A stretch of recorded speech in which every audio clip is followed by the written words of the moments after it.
See.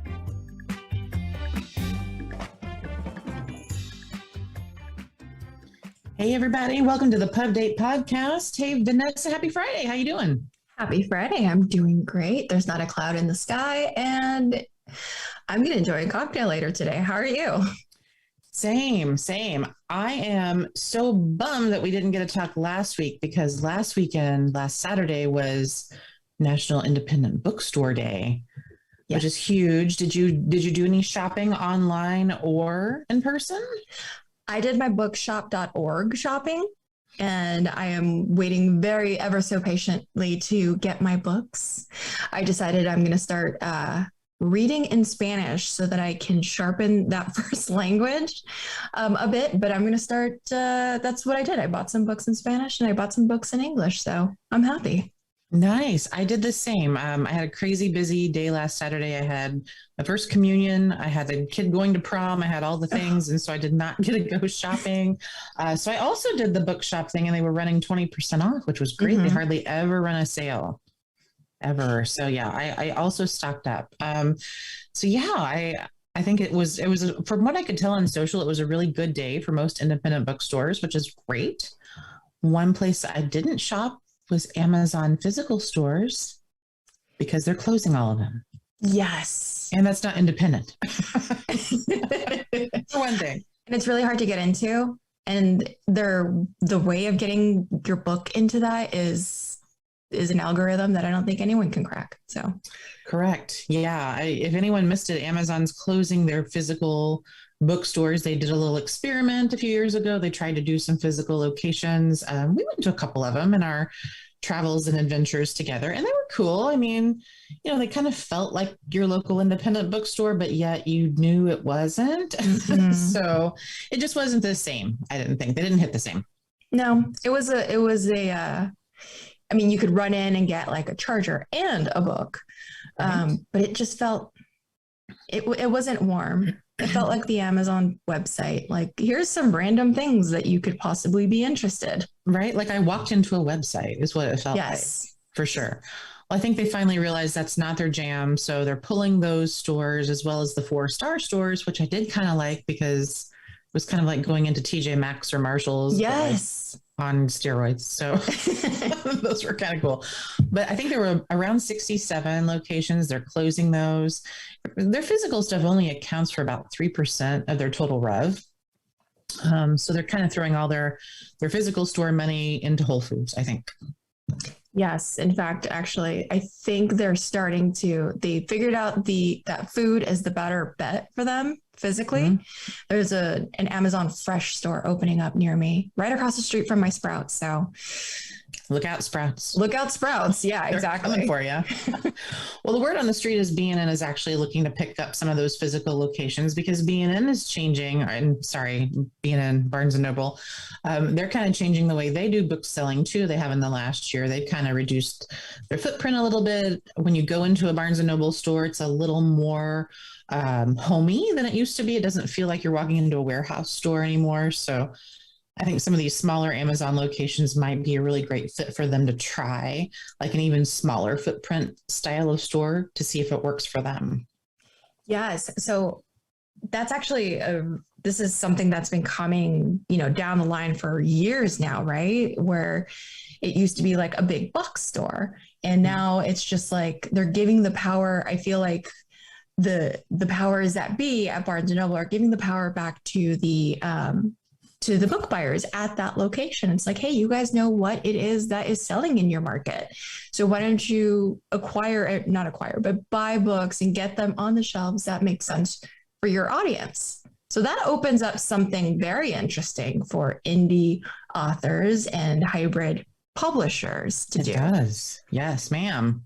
So let's talk a little bit about that. So let's say that you are a business owner, a CEO, entrepreneur who just did their book and you followed all the rules, you have your check mark list, you did everything to make your book look and feel like a big 5 book, and you have digital distribution through maybe like an Ingram Spark, but you really want to get into your local bookstore. I think that's the big question. That's the burning question, and one that we get all the time. Well, how do I just get my book in the bookstore? I want to see it on the shelf. I want that feeling of accomplishment that comes with being a published author. And the way I'm going to get that feeling is I'm going to walk into Barnes and Noble or my local indie, and there's my book, and I'm going to see it. I think that's a good question to ask, and I think we should try to answer it today. Yes. So let's say you're that author, you have that finished book, it meets all the criteria. So there is some criteria that booksellers across the board, whether or not they're a national chain like a Barnes and Noble, or like if you're in Canada, you're in an Indigo, and even an independent bookseller is looking to have. So is your metadata there? Is your BISAC category selected? Does it make sense? Do you have a barcode? Barcodes are important. Yes. Does it look and feel like a book? Is your final quality good? All of this could be done with a really good community of book professionals like us that, you know, we've been working in this industry for long enough, and we know what that check mark looks like. But so say you have this, and say you're excited and you're walking into a bookstore. Jen, should I just walk in with my book, my physical book, or do I need anything else? Ooh, let's talk about that, because I think the answer is different depending on what kind of bookstore it is that you're going into. Well, no, the answer isn't different. It's just nuanced. I'll put it that way. You should definitely have more than just your book in your hand, but there are a couple of different things to think about. First of all, to your point that you need all of this industry speak stuff that we just mentioned, metadata, BISAC codes, ISBN barcode. If those words mean nothing to you and you're listening to our conversation right now, then you need some help. You need someone to help you figure that out. Yes. Because no bookstore is going to take the thing that you took to Kinko's to make and sell it on their bookshelves. Keep in mind that even though books give us this wonderful feeling inside, and there are a lot of passion project people in books, and we all love books, at the end of the day, books is a business. Mm-hmm. And so if you cannot go into the physical marketplace with all of the things that are required to sell a book, then you don't have a book that anyone can sell. So at the end of the day, people still have to make money. People still have to earn a living. And so doing all those things like getting metadata, BISAC, ISBN codes, the basic model of what you have to do to let your book be a player. So couple things. I think first, if you really want to get your book into a chain bookstore, that's where you need a bigger community. You need a bigger village to help you do that. And the reason is that most buyers for national chains like Barnes and Noble, like Books A Million, like Indigo, work at the national or regional level with distributors like an Ingram, like an IPG, the Publishers Group. They are buying things from salespeople who know how to sell books. And so your best bet for wide coverage there is to work with a distributor, is to work with someone like Ingram, or if you're very small, like National Book Network, they take on very small publishers there. If you're an actual imprint, and by that I mean if you have your own little medal on the spine of the book and it says, you know, Joe's Publishing House, and you're going to have more than one title, then those are good options for you. You know, Ingram has different verticals for different kinds of publishers. So like consortiums for very small, Two Rivers is for very small publishers, NBN is for small publishers. They're not Ingram, but at any rate, you should look into working with a distributor like that, I think. Because, you know, you really need to be able to have someone going in there, making a case for your book, who knows how to do that, who does that for a living. And to me, that's valuable. It's almost like the question of, should I work with an agent? Well, you don't have to, but if you work with an agent, you're probably going to get put in front of bigger publishers, right? You're probably going to have opportunities for more money. It's the same concept here. If you've got someone out there representing you, you're probably going to get into more stores than you would if you were just trying to cold call people yourself. So that's my advice for the chain bookstores. Now, that said, you can also go grassroots. You can give it a shot. And a couple ways you can do that for the chains. You can have friends and family go into your local chain store and request your book. Bookstores all have access to the same metadata style catalogs. So like they look at Edelweiss, they look at, their distribution systems. All of them can pull a specific ISBN number. So have folks go in frequently and request the book. The more people who request your book, the more it's going to be on the store manager's radar. And then, speaking of the store manager, make a connection with them. Go into your local Barnes and Noble or BAM and talk to the booksellers and get to know them a little bit and make that connection with the manager, because at least on a regional level, that manager can request your book to be in their store. Right. And I think a really good point to that is understand, and I think we mentioned this a little bit earlier, where they're giving the power back to the book buyers at the individual bookstore level and regional levels. So understand what is selling in your market. Yeah. You may be a children's book author, illustrator, and you have something coming out, but you're in a university town and they're not selling university books. Or it's okay to reach out to somebody, digitally, virtually, and say, hey, I have this really good book. So, make that a criteria. Like, are they selling the type of books that I am producing? Right. Absolutely. And I think really just if you really want to be serious about it, and it's about more than your ego, if it's really about selling books because you want to go out there and, be a smaller publisher or be an independent author with a really good footprint, and you want to get that kind of traction, then I think you have to become a student of bookstores. Mm-hmm. It's really important, like you said, to not only to get to know the people, but pay attention to the way things are marketed within the bookstore. What's getting end caps? What's getting table space? And a lot of it is pay to play, but not as much anymore. Barnes and Noble more and more is not doing as much co-op as they used to do. It's a little bit more organically grown, which is nice because you might have a shot at getting on one of those tables, even if you don't have $5,000 a month to put toward it. So yeah, pay attention to that. See what is trending. Book talk is huge. I walked into Barnes and Noble a couple of weeks ago, not in my town. I was up in Connecticut on a business trip. Totally different feel to that Barnes and Noble than mine locally, but they had a massive book talk display. So people are paying attention to things on social media. They're paying attention to what's in the news. So just kind of learn the lay of the land when you go into your local bookstore and start charting trends and see where your book can fit. Because even if it's not a big splashy book talk style book, you can probably make some notes as to where it does fit. So, going back to your children's book idea.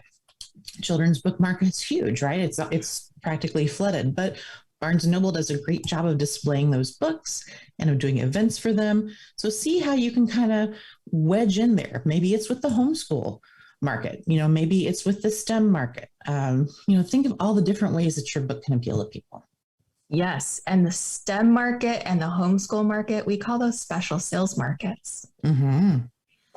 So let's say, okay, I'm going to go at it. I'm grassroots. I'm not going through a distributor. The only thing that I have as an author is like Ingram Spark or KDP.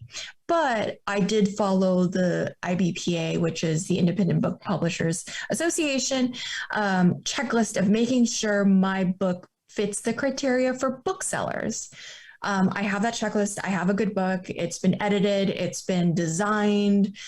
And it has an ISBN barcode and everything, and I'm good to go. Let's talk a little bit about what I can do as an independent author to make myself a little bit more competitive on the marketing scale. So you had mentioned earlier, the national booksellers, they go out and they are basically approached by booksellers that are marketing the book. They talk the book business. So what are some of the things, some of the tools, some of the sell sheets that independent authors can create? So sell sheets are really important. They are. And you can probably speak to this better than I can because you're the marketing brain here. But in the industry, we use something called a tip sheet, which is exactly what it sounds like. It's sort of like the one sheet that buyers need to look at to make a decision on your book. So it's like the executive summary, if we want to go like business school about it. Yes. It says all the basic stuff. It's got those bisect codes, the ISBN, the price, the trim size, the format. Is it paperback? Is it trade paperback? Is it a board book? It has all that product information. So for example, when you go on an Amazon book page and you see all of that stuff, all the product information, all that stuff is what should be on a tip sheet. But then we have to put the marketing stuff on there. as an independent author, how do you market your book? Well, there are lots of ways. Basically use the platform that you have to market that book. So, for example, if let's say I'm big on Facebook, Vanessa, what could I put on my tip sheet as an author to speak to my Facebook presence? Yes. So for your Facebook presence, it would be really good to include that link. A lot of the times you're going to be reaching out to bookstores, and they're going to want that PDF sent. Make sure that that link is on there and it's hyperlinked. You let them know at a glance how many people are following you, how many people are liking you. If you're a business, include that as well. So it's not just your, as an entrepreneur, you have your business page, and then you have your personal page. A lot of the times when we're going to tell you this, if you work with us, you're the individual selling the book. Everything that you're doing on your business side could be duplicated, but nobody could duplicate you. So we want to know a little bit more about you. What are you doing to get more viewers and more butts in those virtual seats? So I want to see that. Let's make sure if you are doing Facebook one-on-one or Facebook Lives, how often are you doing? How many people are watching them? What's the comment section like? Are you engaged? If you are putting on a newsletter or something like that on because I know Facebook is really good at, making sure that it's a multimedia content. Do you have a post on there that just was about the book and it took off like wildfire? What are the stats around that? I love seeing stats. And I feel like a lot of authors, especially the indie authors, don't think of those things as important, but I think in a digital market, those are really important because that's going to tell to the bookstore seller, I can get attention for your bookstore if you carry my book to these people. Right. And that's, I think, the conduit, especially for independent bookstore owners. It's kind of got to be a two-way street. Not only are you saying, hey, I can sell some books, but I can also give your business a halo effect by talking about how my book is at your store to my people. So it's a relationship that you have to build. And I think, whether you're talking about a big bookstore or you're talking about an indie, it's all about that relationship building. And even more so at the indies, because, they are fighting an uphill battle too. Everybody's fighting online sales. Everyone's trying to get more people back in the stores, especially post-pandemic. So there's a lot of good that can come from really building those relationships with indie bookstores. And you should build those relationships before you have the book. Yes. Well before it. You should be a customer that they know, that when you walk in the door, they know who you are. So if you know, hey, next year I'm going to have a book. I'm working on it now, but it's going to come out. Go ahead and start building those relationships, not in a transactional way, but in a very communicative and collaborative way, because you and the bookstore can help each other. And plus, bookstore people are just awesome. Why would you not want to get to know them a little bit better? Work with them to build some events, talk about things that you can do together. It doesn't have to be a traditional bookstore signing. Quite frankly, not a lot of people go to those anyway, unless it's like a very big name author. Think about how you can weave your book into cool events together that they're already doing. Going back to the idea of maybe a children's STEM book as an example, maybe you work with a local library to do a hands-on STEM event with kids, do a science experiment thing with kids. The local bookstore can provide the books. Everybody gets a book as the price of admission. So, there are lots of things like that you can do on a really grassroots level to benefit both you and the bookstore. Yes. And for all the entrepreneurs and business owners out there that are thinking about doing that book next year or in the fall, and you haven't told anybody about it, you're out there right now, you're doing events, you're talking to people about a webinar, and you've not mentioned that, stop doing that. Please mention your book. Always. Because these people are basically now working with you. They've already bought into who you are. The event coordinator knows you. The event coordinator believes in you. They have an audience that fits you. You don't have to sell them full copies of the book now. Just mention it. That's all you have to do is mention it. Hey, I would love to present you with sample chapters once I have them available. As early as that, people are interested. They want to know that.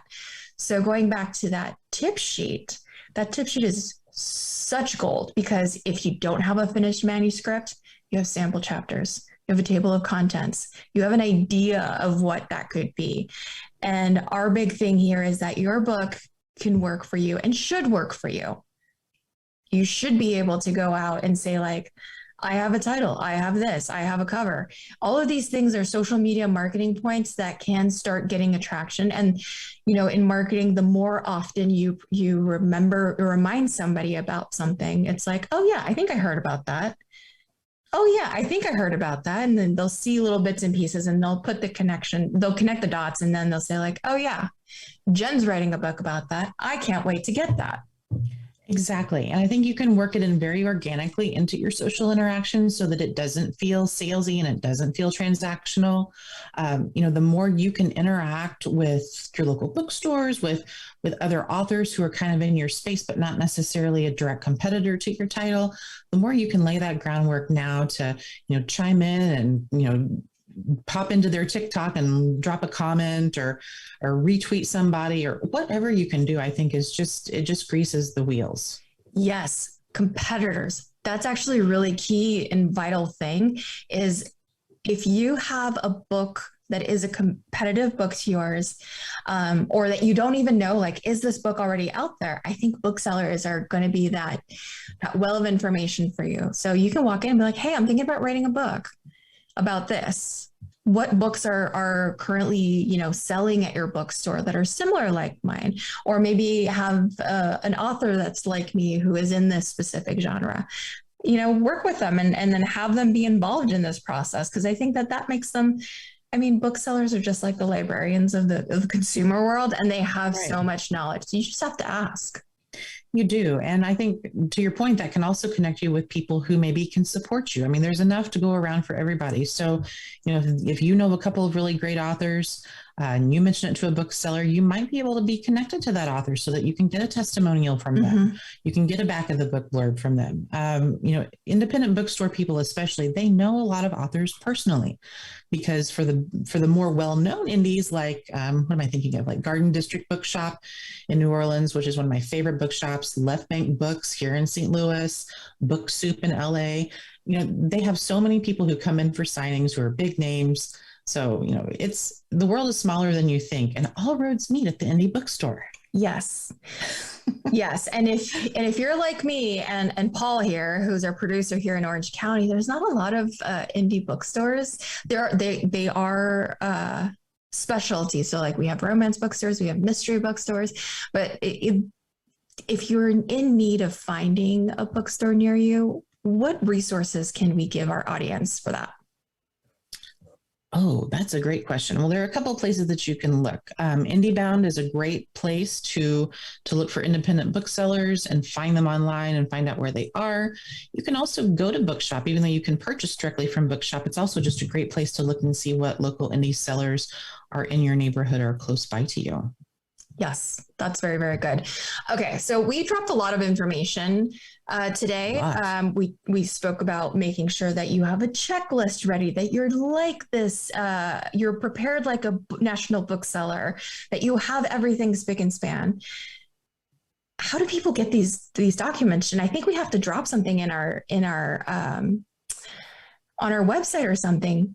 Do you think people would want some sample PDFs about this, like how to actually get started? I think so. I think that's something that we could very easily put together and put on the site at broadbookgroup.com so that people can learn a little bit more about how to maximize their potential with bookstores as an independent author. So let's do that. And I'd put it in your show notes for the show. Yes. Show notes. Thank you, producer Paul Roberts. I just had one question I was dying to ask. That's why I popped in. In a world where there are fewer bookstores than when I used to look at this many years ago, with fewer bookstores, is it harder to get on the shelf? Is there less space?